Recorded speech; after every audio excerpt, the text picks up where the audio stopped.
Hello and welcome to this episode of Kennedy Saves the World. So Jimmy, Failla, and I are basically Yankees now. So really excited, going on the road, like warming up. It's kind of a deal. We're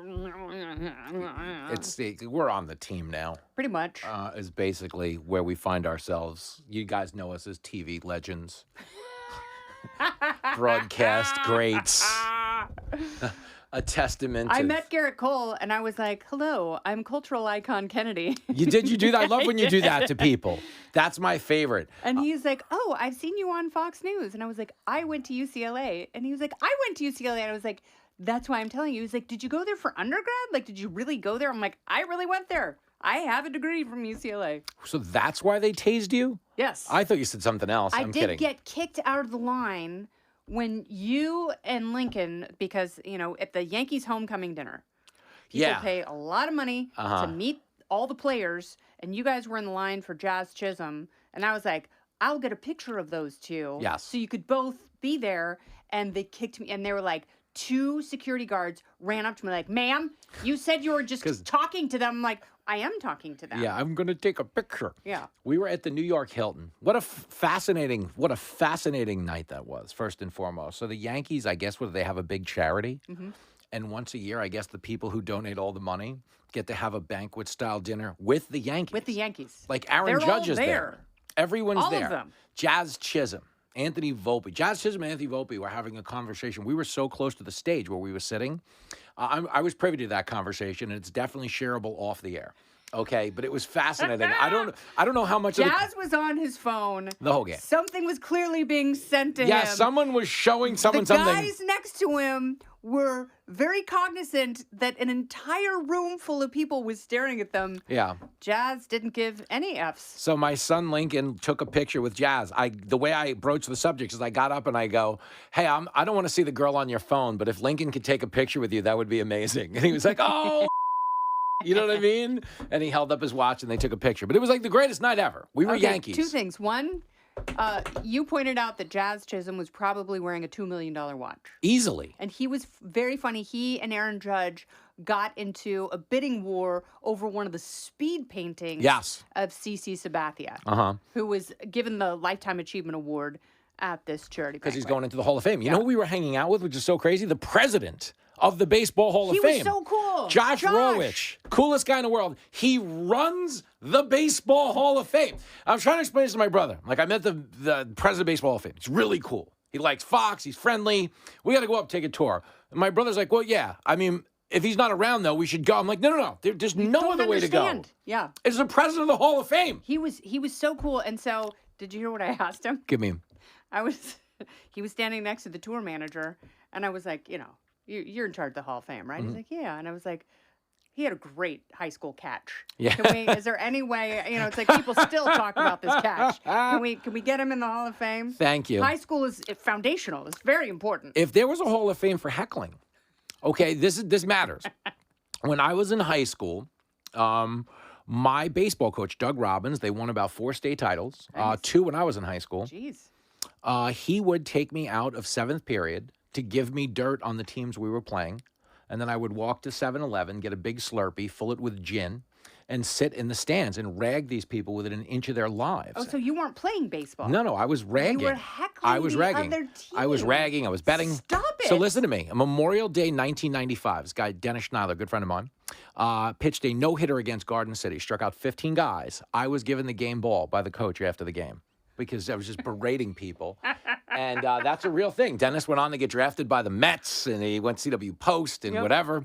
But I was a force of nature. Because I've told people this before. Whatever conversational acumen I possess, I've had since I was 5. Okay. So you're watching this go downhill right now. This is a childhood prodigy in reverse. Yeah, I heard you tell someone you peaked at 12. Absolutely. And now you're on Mandy Leonard, my 7th grade girlfriend. She was like 22. It was like one of those. You know, she was in 7th grade, but she dressed like she was, you know. You know those girls that put on the makeup and the hoop earrings young? Yep. I was dating one of them. I was kind of a thing.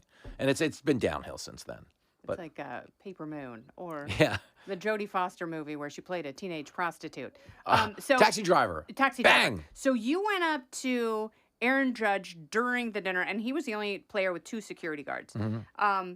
And you pointed out, because we were all given the appetizer as everyone sat down. Yep. All the players, all the coaches, Aaron Boone, CC Sabathia, everyone, Michael and Susan, they're all up there eating. Mm-hmm. Aaron Judge.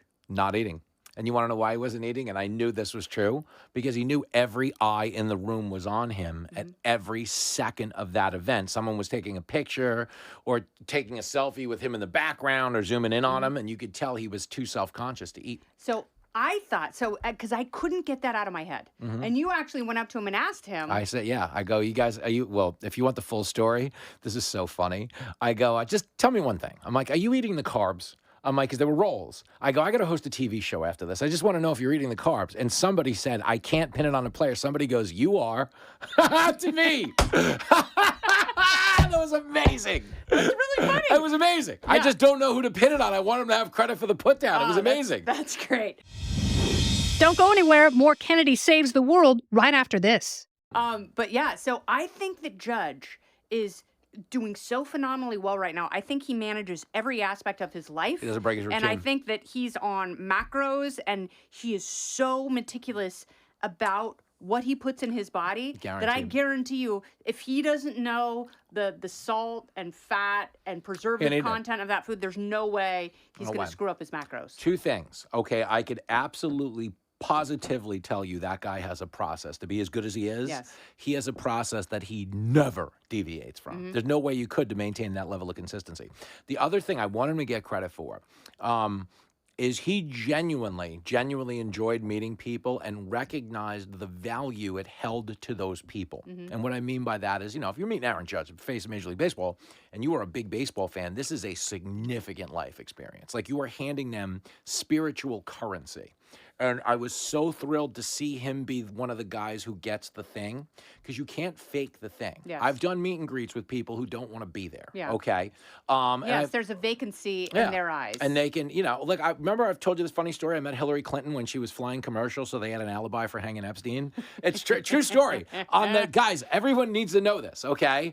On the night Epstein hanged himself. Sure he did. The Clintons flew into O'Hare Airport commercially. And I was on the outbound flight to New York. They came off the plane, took a picture with everybody there. Yep. But when she took a picture, the minute the flash went off, she went from smiling. You could see every ounce of color drain from her face and really have the vibe of, like, get the away from me. And she does not like simple dirt people. Dripping disdain for the dirts. Yeah. Okay.